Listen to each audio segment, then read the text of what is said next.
বিগত 7 বছর আগে নিজের ঘর ছেড়ে তৃণমূলে যোগ দিয়েছিলেন মৌসুম বেনজির নূর। সেই সময় তিনি যোগ দেওয়ার পরে তিনি যখন কোতোয়ালি ভবনে আসেন তখন কিন্তু একেবারে শূন্যতা দেখা দিয়ে গিয়েছিল, কিন্তু বিগত 7 বছর পর ফের নিজের ঘরে ফিরলেন, অর্থাৎ তৃণমূল ছেড়ে কংগ্রেসে যখন তিনি ফিরেছেন আজ তাকে মালদা টাউন স্টেশনে স্বাগত জানাতে প্রায় হাজার হাজার কংগ্রেস যারা কর্মী রয়েছেন তারা কিন্তু পৌঁছে গিয়েছিলেন এবং দুপুরবেলায় যখন ট্রেন ঢোকে সেখানে হাজার হাজার কর্মী যারা রয়েছেন কংগ্রেসে তারা পৌঁছান এবং ব্যান্ড পার্টি বাস গান নিয়ে তাকে স্বাগত জানানো হয়।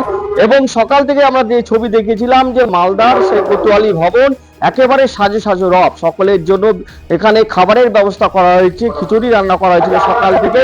কংগ্রেস কর্মী এবং এলাকার যারা আশেপাশে গ্রামের থেকে এসেছেন তারা কিন্তু আজকে এখানে দুপুরবেলা সেবা করবেন এমনটাই কিন্তু আমরা জানতে পেরেছি। এবং সেখান থেকে কোতোয়ালির যে ভবন সেই ভবনে তিনি যখন আসেন হুটখোলা গাড়িতে, একেবারে টাউন স্টেশন থেকে তিনি হুটখোলা গাড়িতে আসেন এবং দুধারে হাজার হাজার কংগ্রেস যারা কর্মী যারা সমর্থক তারা কিন্তু এই মৌসুম বেনজির নূরকে তারা কিন্তু স্বাগত জানাতে আসেন এবং সরাসরি তারা চলে আসেন কোতোয়ালি ভবনের, অর্থাৎ কোতোয়ালি ভবনে তিনি আসেন মৌসুম বেনজির নূর। এখানে প্রাক্তন রেলমন্ত্রী যিনি রয়েছেন প্রয়াত এবিএ গনি খান চৌধুরী তার মাজারে তিনি আসেন এবং সেখানে কিন্তু একেবারে যে মাজার রয়েছে সেই মাজারে কিন্তু তিনি ফুল শ্রদ্ধা দিয়ে তাকে শ্রদ্ধা নিবেদন করেন এবং সঙ্গে ছিলেন কংগ্রেস সাংসদ ঈশা খান চৌধুরী। এবং তারপরে কিন্তু এই মৌসুম বেনজির নূরকে স্বাগত জানানো হয়, এখানে একটা মঞ্চ করা হয়েছে, সেখানে মঞ্চে কিন্তু তাকে স্বাগত জানাচ্ছে একের পর এক কংগ্রেস কর্মী নেতা কর্মী যারা আছেন তারা কিন্তু স্বাগত জানান।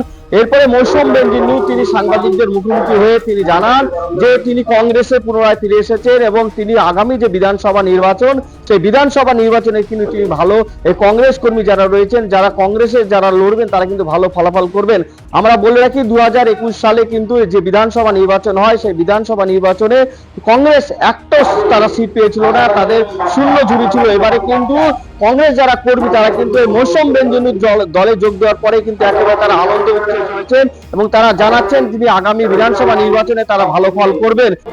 আমি নিজেও ভাবতে পারিনি যে এত মানুষের ভালোবাসা আবেগ এবং এত ওয়ার্ম ওয়েলকাম পাবো, আমি নিজেও ভাবতে পারিনি।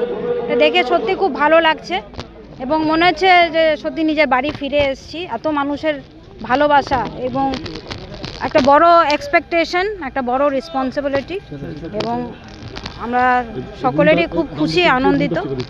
মনে হচ্ছে পরিবারের পাশে আবার ফিরে আসতে পেরেছি। আমি সকলকে ধন্যবাদ জানাই যে তারা এত মন খুলে আমাকে অ্যাকসেপ্ট করেছেন এবং বরকর সাহেবের সমাধিতে একসঙ্গে পুরো পরিবার, আমাদের পরিবার, কংগ্রেসের আমরা পরিবার সবাই মিলে একসঙ্গে আমরা দোয়া করলাম যে আগামী দিনে যাতে আমরা একসঙ্গে ইউনাইটেডলি কংগ্রেসকে মজবুত করার কাজ করতে পারি। তৃণমূলে যাওয়াটা কি ভুল ছিল?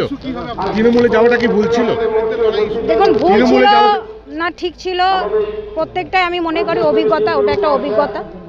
তবে নিশ্চয়ই আমি বলবো যে যেভাবে মানুষ দুঃখ পেয়েছে, বিশেষ করে কংগ্রেসীরা যেভাবে দুঃখ পেয়েছে আজকে বুঝতে পারছি এবং আমারও খুব কষ্ট হয়েছে, কিন্তু আমার মনে হয়েছে কি বিজেপিকে আটকানোর জন্য আমার সেই সিদ্ধান্ত নেওয়া দরকার ছিল, আমি নিয়েছিলাম। তবে আজকে সত্যি কংগ্রেসে ফিরে আসতে পেরে সত্যি খুব ভালো লাগছে। বিধানসভার তো কয়েক মাস বাকি রয়েছে, কি আশা করছেন? আমরা আশা করছি যে কংগ্রেসের রেজাল্ট ভালো হবে, কারণ মালদার মানুষ, পশ্চিমবঙ্গের মানুষ চাইছে যে একটা পরিবর্তন আসুক এবং কংগ্রেস যাতে এগিয়ে আসুক, মানুষের পাশে থাকুক, গভর্নমেন্টে আসুক। খুব ভালো আশা করছি মৌসুম নূরের মতন একটা লিডার কংগ্রেসে আবার জয়েন করলো এবং এটা কংগ্রেসের জন্য খুবই ভালো খবর, গোটা পশ্চিমবঙ্গের জন্য খুব ভালো খবর। শুধু মালদা না, উনি গোটা পশ্চিমবঙ্গের লিডার এবং মালদা তো ছাড়েন, মালদা নিজের জায়গা। মালদাতে আসার ফলে মালদা আমাদের যে কতগুলো কিছু লোক হয়তো বসেছিল তারাও চলে আসলো যে মৌসুম চলে এসে এবার কংগ্রেসটাকে আনতে হবে এবং সবকটা সিটে আমরা জিতার মতন জায়গায় আছি এবং জিতবো সবকটা সিট। তবে সেই দিকে আবার তাকিয়ে রয়েছে যে বিধানসভা নির্বাচনে কংগ্রেস কেমনটা ফল করবে সেই দিকে তাকিয়ে রয়েছেন মালদার রাজনীতি। মালদা থেকে বিশ্বজিৎ মণ্ডলের প্রতিবেদন, আর প্লাস নিউজ।